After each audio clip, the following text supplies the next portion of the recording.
Good day, dear friends, and thank you very much for joining me. It's been a very interesting week in my life.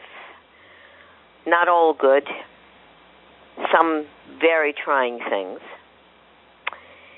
And as I was reading the Parsha on Shabbos, it answered all of my questions. Abraham gets told by God, go to a place, do this, do that, do the other, and because you do this, I am going to make you like the stars in the sky. I'm going to give you, I'm going to take care of you, I'm going to make your descendants just like you, my chosen ones.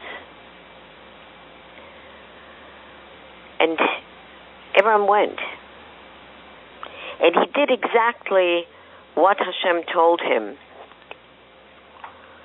And if Hashem came to me right now and he said to me, Miriam, go here, go there, do this, do that, do the other, would I listen? Would I follow this incredible spiritual voice inside of me that speaks about truth? It's an amazing thing when you connect to the spiritual inner voice, the listening to your voice, how you always have the right answers.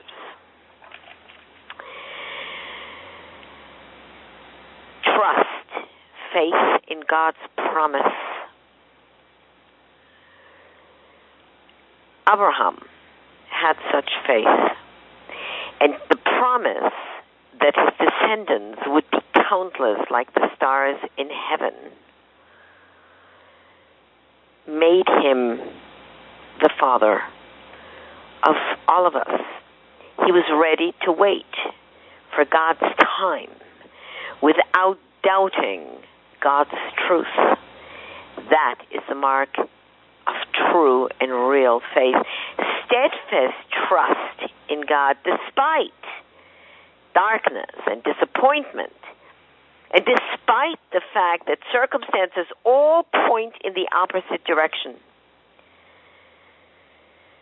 True faith discovers through the mists of the present the sunshine of the future, and recognizes in the discordance of strife in the world the traces of the eternal mind that lead to an increased harmony, a harmony of hope and joy and righteousness,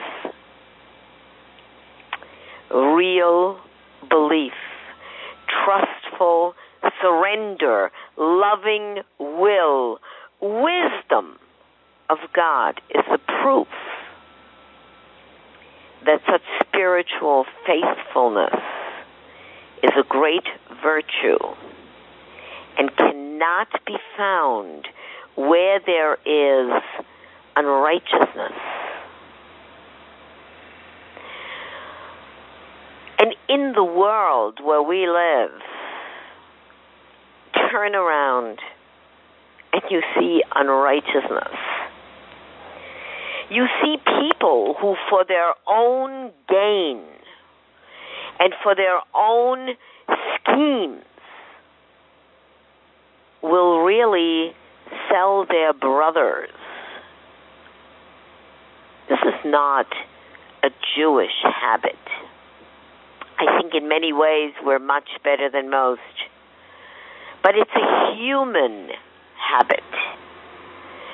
The idea of real belief, the idea of real trust, the idea of real integrity, The idea of going for the gusto and doing it right. And saying what you mean and meaning what you say, and trying in every way, shape, or form to do the absolute and total best that you as a human being can accomplish. How many of us really strive to do that? How many of us really have the faith that says, Lech lecha, go, do my will and you will be? How many times in our lives do we hear inside ourselves the voice that says, you should be doing this, you should be doing that?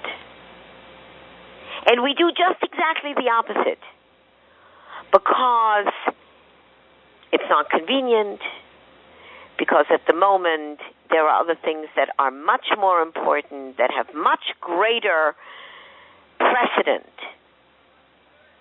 And the voice inside continues, but you should have done that, but you should have done it that way.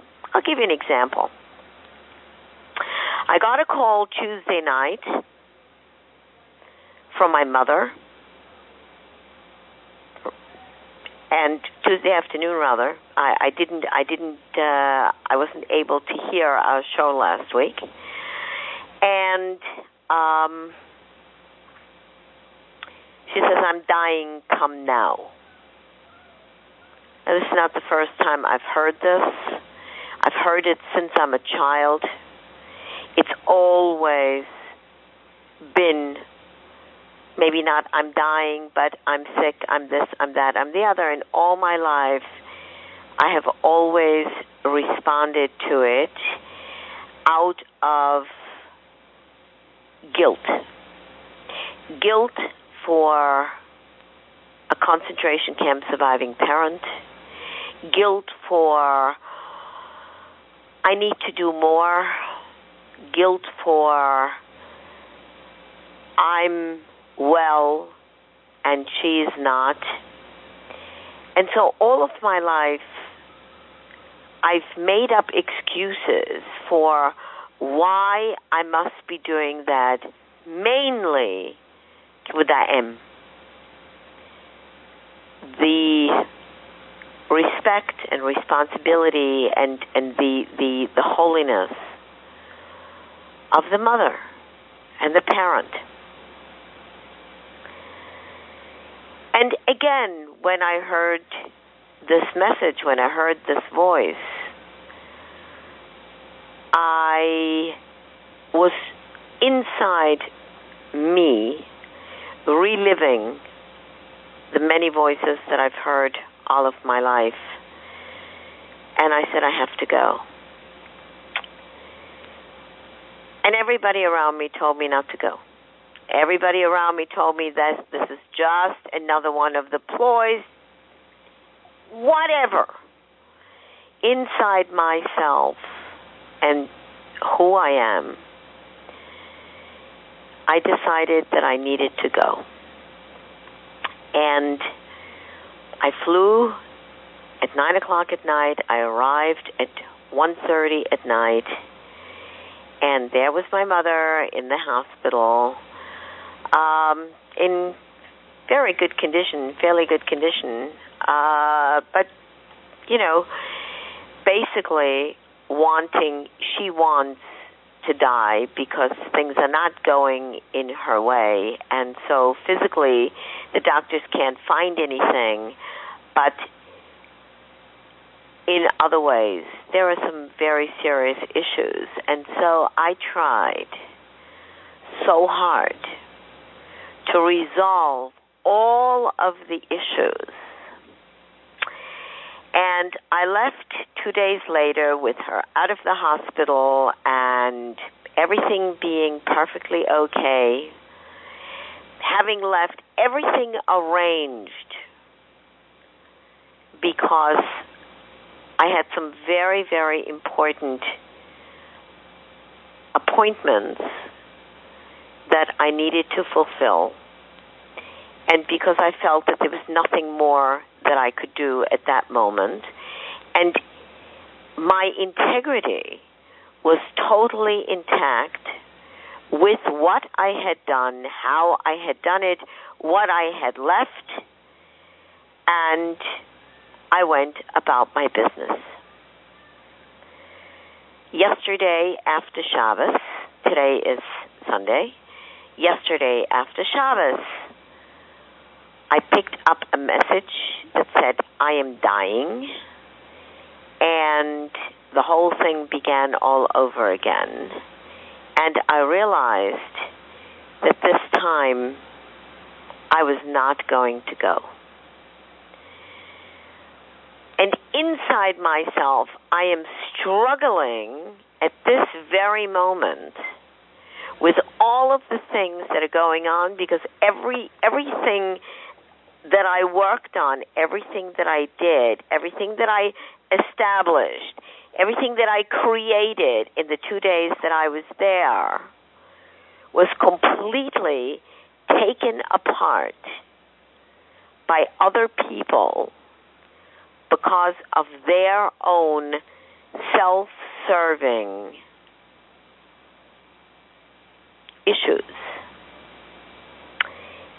And I realized that this was just like one of those things that I've done before, where I got myself into trouble trying to do the best and the rightest thing, and ultimately got stuck inside the web of people who ultimately don't care about anything but themselves.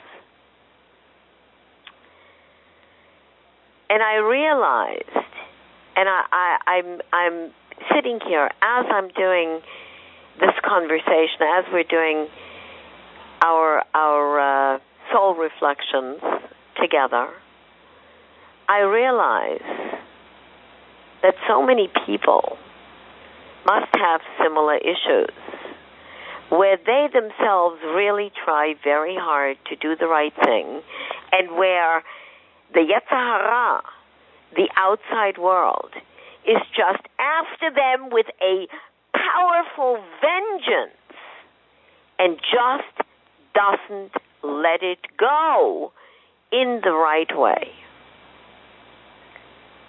Where am I going? Lech lecha. What am I doing? Lech lecha. What am I supposed to be doing? Lech lecha. And the only answer that I can pull out of my thinking is that I have to trust in Hashem. That I just shouldn't get myself all upset about all the negativity of these other people.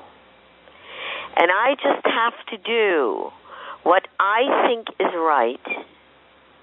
And I have to stick with my faith, and I have to stick with my trying to do the best I can, and allowing my neshama elokis, my higher nature, to guide me. And then everything is going to work out exactly the way Hashem wants it to be. Maybe not how I want it to be. Maybe not the way I would like to see it. Maybe in a totally different way will come the resolve, the resolution of the situation. But it'll be in the right way, gamzu letova. A couple of weeks ago, we talked about gamzu letova. That every situation, no matter what it is, and no matter how fruitless it looks at the moment, is ultimately part of the conversation of Gamzu Letova. I cannot tell you how difficult it is for me at that moment to accept that. And how much I would like to get on the next plane. I mean, there is something inside of me that really, really, really says you should be doing this, you should be doing this, you should be doing this. And the other side is saying, the battle is not yours at this moment.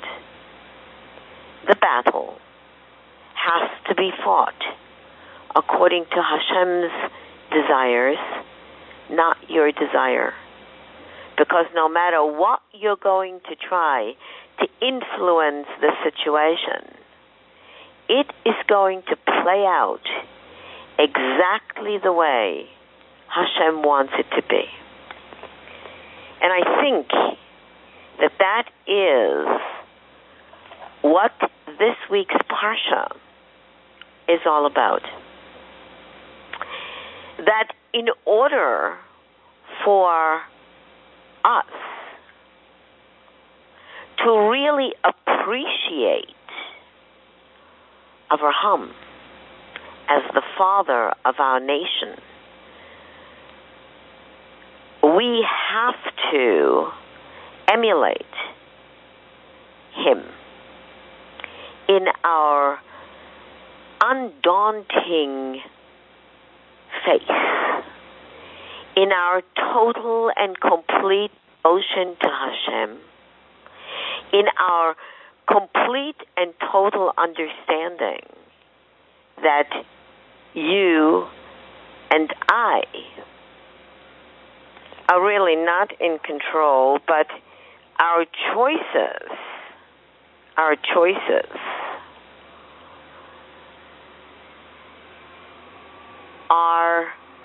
part and parcel of the greater plan. Difficult to accept, because you really try to make it all happen. You really try to be in control in some way. You know, I always talk about Tehillim, because Tehillim, to me, are really what keeps me all together. And chapter 54, I read this morning, a prayer to God asking that in His might, He save all who hope for His kindness. You will discover an awe-inspiring and wondrous prayer that should be said by all in the appropriate time. For the conductor, and with instrumental music, a maskil by David, when the Ziphites came and said to Saul, "Behold, David is hiding among us. O God, deliver me by your name and vindicate me by your might. God, hear my prayer. Listen to the words of my mouth. For strangers have risen against me, and ruthless men have sought my soul. They are not mindful of God. Selah. Behold, God is my helper. My Lord is with those who support my soul. He will repay the evil of my watchful enemies, destroy them by your truth. With a will, a free offering, I will sacrifice to you. I will offer thanks to your name, O Lord, for it is good. For he has saved me from every trouble, and my eye has seen the downfall of my enemies. Do you know that inside that Tehillah, to me, there There is the whole conversation of our whole life. Hiding inside who we really are. Not allowing our real nature to appear. Because when we allow our real nature to appear, we become very, very vulnerable. And when we are vulnerable, everybody can get at us. We have nothing that upholds us from the outside world. No fences. Nothing around us to protect us. Deliver me by your name and vindicate me by your might. How many times have you done something really, really, really good? It turned around and you're made to feel that what you did, not only is it wrong, but willfully bad.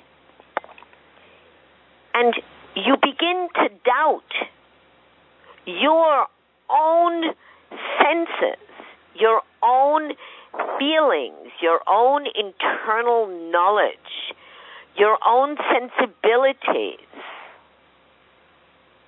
You say, why am I doing this? Why, time after time after time that I try to do something good, am I always getting a kick? What is this? Why is this happening to me? The conversation about why do bad things happen to good people?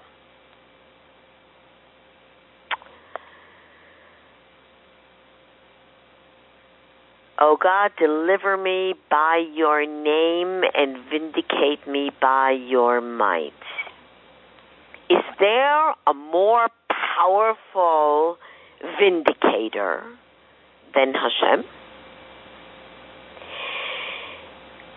Is it necessary for us to have the gratification of someone next to us in another country, in another state, another person who says, you did the right thing? Yeah, we need that as human beings. We need to be fortified. But essentially, oh God, deliver me by your name and vindicate me by your might. Hear my prayer. Listen to the words of my mouth.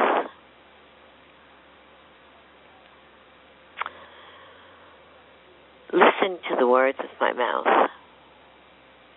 Hashem is not asking for bullocks.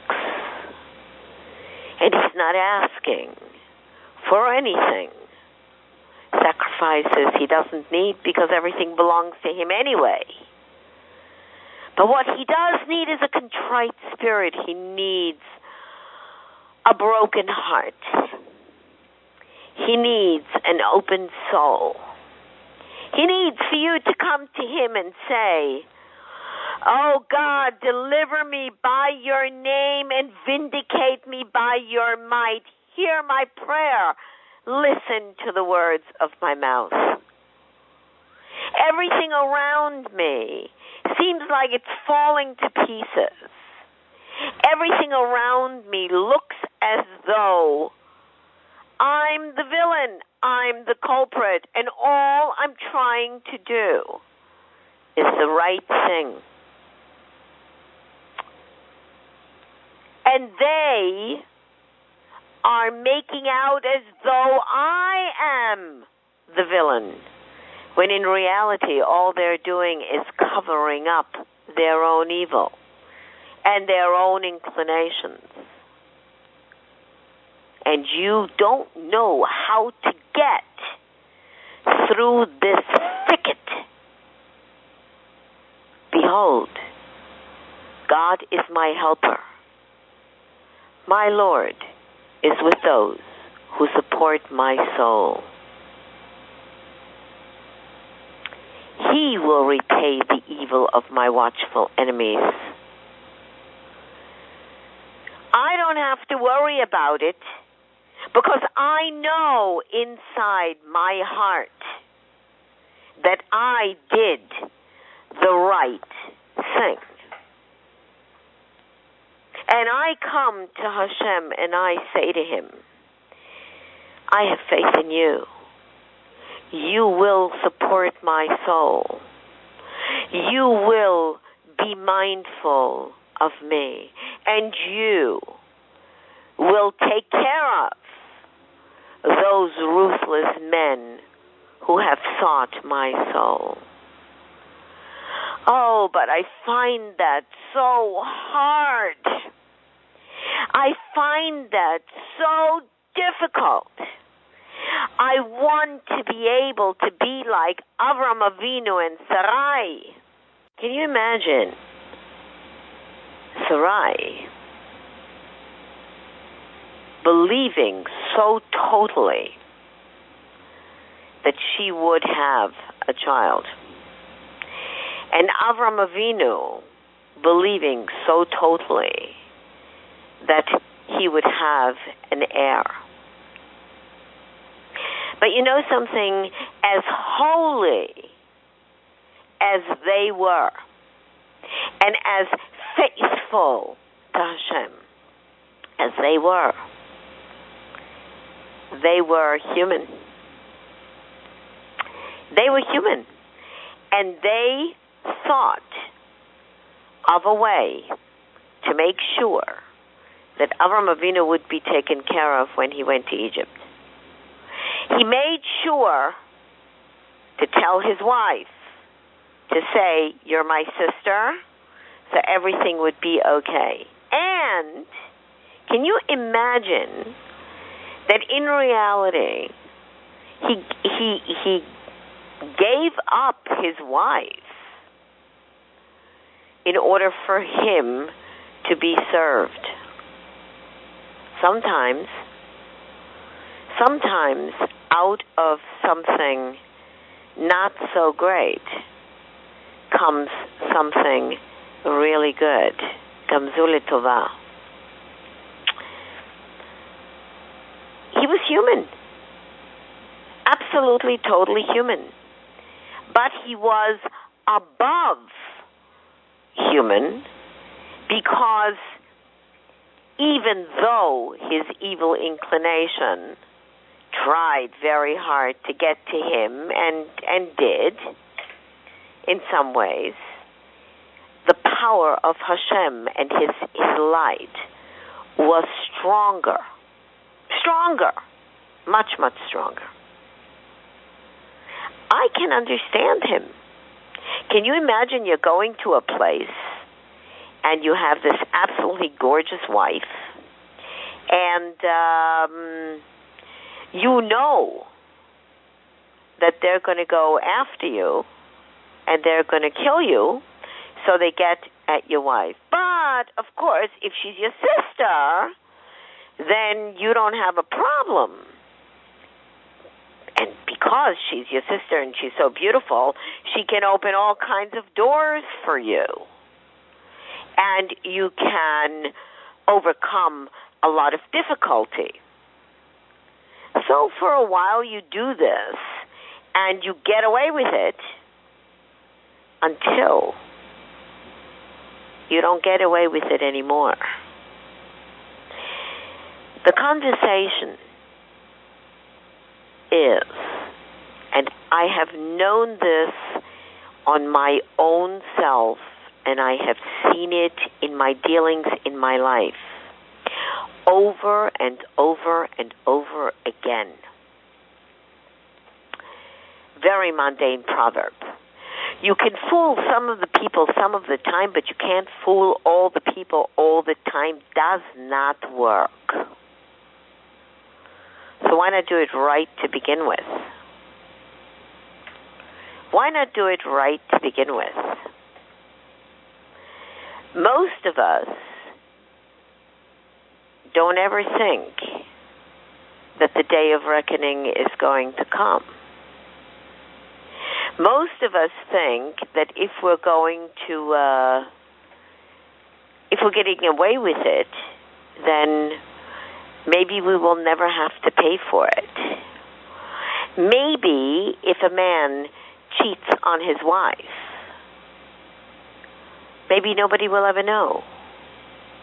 And maybe if a teenager steals a sweatshirt and walks out with it, nobody will ever know.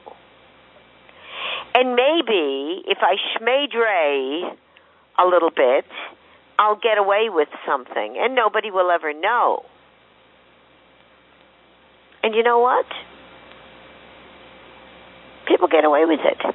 And I always wonder, how come they can get away with it and I can't? I have never gotten away with any single thing in my life. There's another thing that Hashem put on me. I can't lie. I immediately turn a shade of red that you just would not believe. I mean, bright red when I tell a lie. I've never been able to do it, not since I was a child, and I got myself into so much trouble because I realized at a very early age that if I didn't tell the truth, I would give myself away in a second. I'll tell you a very, very cute story to lighten this up a little bit. My parents spoke Yiddish in the house all of my life, and my parents never knew, that I understood, never conceived of the fact that I actually spoke. And I think I was 34, 33. And I was in Israel, and I sat at my father's Zichrono Livracha Seder table, which was the most beautiful table I have yet to experience anything else like that in my life. And the time of year when I miss my father the most is Pesach, because he just made the most beautiful, beautiful, beautiful Seders. So here we are, sitting at the Seder, and my father had a little black book. And in the little black book, he had all of the last lines of all of his jokes. So every year, Pesach, between men esst, men trinkt, and men lot sich wohlgein, we eat and we drink and we make merry, basically, with a table full of people, he would begin his repertoire of jokes. I always sat at my father's right side, and we would sing together, and it was my place for always. And he goes into his jokes, and he's speaking in Yiddish because everybody in the at the table spoke Yiddish, and the jokes were not exactly 100% clean. And he goes on, and everybody is laughing and having a wonderful time, and all of a sudden he glances at me, and he sees that I am blood red. And he's looking at me in absolute stunned horror. And he says to me, Miriam, du verstehst? Miriam, do you understand? I shake my head. He says, Miriam, du verstehst alles? Miriam, you understand everything? I nod my head. He really got incredibly upset and embarrassed. And he completely and totally was unaware of my knowing and understanding Yiddish. Totally and completely unaware. Well, the interesting thing was that he never would say, he would never tell another joke. He would never, ever speak to me or to anyone in front of me in Yiddish again, because he knew that I understood everything. And ultimately, this created a rift between the two of us that basically never quite filled again, because there was a point of embarrassment and dishonesty on my part, I suppose. I never really thought about it. I just let it go for years. And in reality, that was a serious mistake, because I heard things and I understood things that maybe I really wasn't supposed to hear and understand. And I entered into a privacy that wasn't mine to have. In either case, we make mistakes. We realize them, hopefully, and then we go on and we try to change and not make them again. I want to share a poem with you that I wrote just very recently.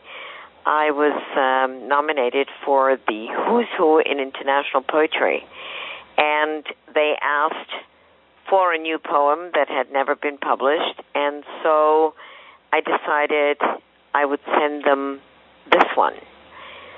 It's called Soul Search, dedicated to his arrival. Seedlings sprout flora, lasting spring of eternity. Blossoms fall like teardrops into oceans of sorrow, lingering through summer into the fall of my life. Traveling byways of days gone by, rootless, roaming, endlessly searching, never finding, surviving merely day after day, expecting your arrival. Sweet slumber eludes the weary traveler. Days pass quickly, too soon. Snow will cover leafless, lifeless branches. Ebb tide fades from endless shores of weather-beaten beaches, foamy waters covering my footsteps one by one, relentlessly. But I march on, gathering yet one more step toward ultimate truth. Staunch and loyal, true and devoted, ever faithful to my dreams. Searched I have, a multitude of eyes, a countenance, a word, pen of my heart, melodies of my soul, vision of my reality, illuminate my essence. Rhyme the poems of destiny into the dawn of tomorrow. Four corners of the earth I haunted for that smile. Hallowed spaces of my soul, ready to receive beloved. Singer of songs, relent not in your quest. Still this hunger burning deep, longing, yearning, craving. Unite, I pray. Blend, merge, connect, join, fuse, bond for all eternity. This soul's perpetual desire to once, just once, be loved. To tie all of this in with the beginning of our conversation, this is obviously a poem about awaiting Mashiach. And in our everyday lives, maybe that thought, in most people, maybe yes, maybe no, I'm not sure, but at least in my sphere, most people don't pay much attention to the coming of Mashiach. They know, everybody knows, that we're living in the time of Mashiach, but who spends their time thinking about whether or not he's coming or when he's coming? We go about our business and we do what has to be done, and we sort of forget about it instead of connecting with it, really getting ready for it, really understanding that there is a tremendous, tremendous, tremendous possibility that we are actually living in the time of Mashiach. And what is it going to look like if Mashiach comes? Who are we going to be? Are the lives of all of us going to change? Are our children going to change? Are parents going to change? Are Goyim going to change?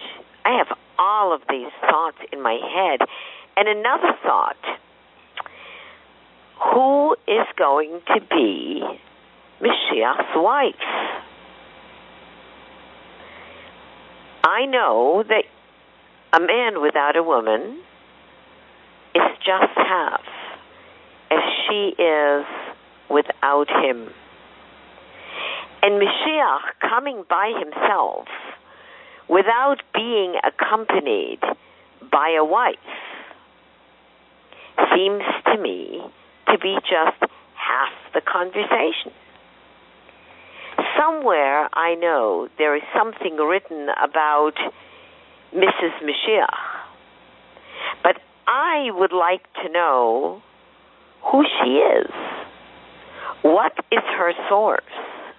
What are her attributes? Who is she? Is the Lubavitcher Rebbe Mashiach, which I believe he is, then that would mean that his wife would be Mrs. Mashiach. But maybe she wasn't his Zivug Rishon. Maybe she wasn't the one. And maybe she was. But what does a person need to have? What does this woman need to have the zchus to be the wife of Mashiach? What is the conversation about a relationship between man and woman, and the fact that without the relationship being complete, it really never is there to begin with.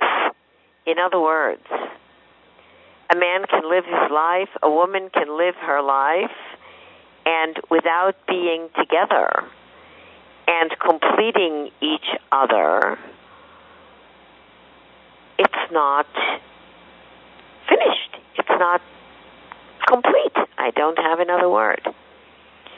Now, if people divorce, then in my mind, that obviously means that this was not their Zivug Rishon, their first Zivug, their first Beshet. We have many, and maybe the one that we meet in the beginning is not the right one. And after a while, that becomes clear, and you go apart. But how do you know? How do you know who is the right one? My conversation is always that when I will meet my Zivug Rishon, I will know him. I will look into his eyes, and he will look into mine, and we will know, and there will not be a question.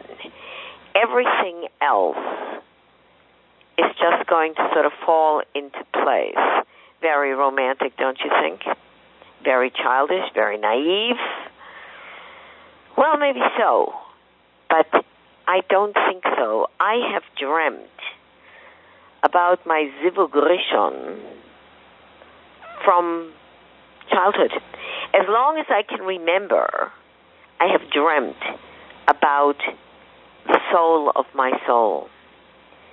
Avram and Sarah, they were soul of each other's soul. And their life, in all its various respects, was a life of total and complete understanding of each other's needs, and Hashem was the glue in the relationship. Meaning, Hashem, without Hashem, the relationship would only be partial. And that's how I look at a relationship of people or with people today. Girlfriends, boyfriends, anybody. If the relationship does not include Hashem, then something is missing. When I meet my Bishet, he will be together with me and together with Hashem in a relationship of three. And the three of us are going to coexist the way Avram and Sarah did, and the way our forefathers lived with their women.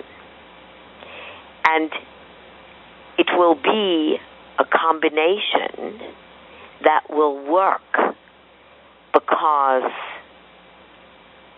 Hashem will want it to work and will make it work. Without Hashem, there can be no relationship that lasts.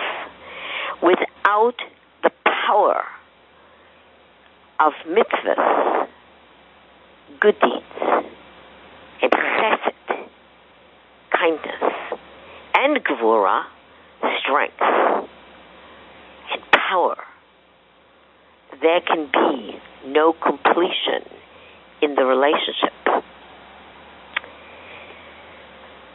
Children know when parents have that kind of relationship, the house is permeated with the feelings of love, love of mother, love of father, love of sister, love of brother, love between the siblings. Believe me when I tell you that I know very, very little of this really in my family, but I always imagined and I always prayed to know what that feels like. I want to achieve that in my life. And if it is with the children of my Bishet, or if it is with children that will come into our lives, because after all, we're not of childbearing age anymore, at least as women are not. But it has to be something that connects all of us. I want to sit across the table on Shabbos night, and I want to look into the eyes of my B'Shet, and I don't need to say a word, because the glow of the candles illuminate him. And I see inside of him Shekhinah. I see the love, I see the adoration, I see the completeness of a Jewish soul which is attached to my soul. Both of us attached to our source, which is Hashem. Life is short, very, very short, a fleeting moment. And if we don't achieve in this lifetime happiness, we're just going to have to come back and do it again. And again, and again, and again, and again. Since I'm a child, I've always believed that this life, and I have no idea where that came from, but it came on me very, very early, that this life is my last life. And in this lifetime, I have to achieve what my soul was meant to achieve. And I believe that every soul, right from the beginning of creation, has a reason for being. Every soul has its counterpart. Every soul is intricately attached to Hashem, and every soul has a job. And in each lifetime, we come closer and closer and closer to what it is that we have to accomplish. And I believe that in this lifetime, I'm doing what my soul was meant to do, to teach the voice, to find my Zivug Rishon, to educate people, to share some of my sensibilities, to be close and at arm's reach to whoever needs me. I have such a difficult time saying no to any task because I feel that that's what I was born for.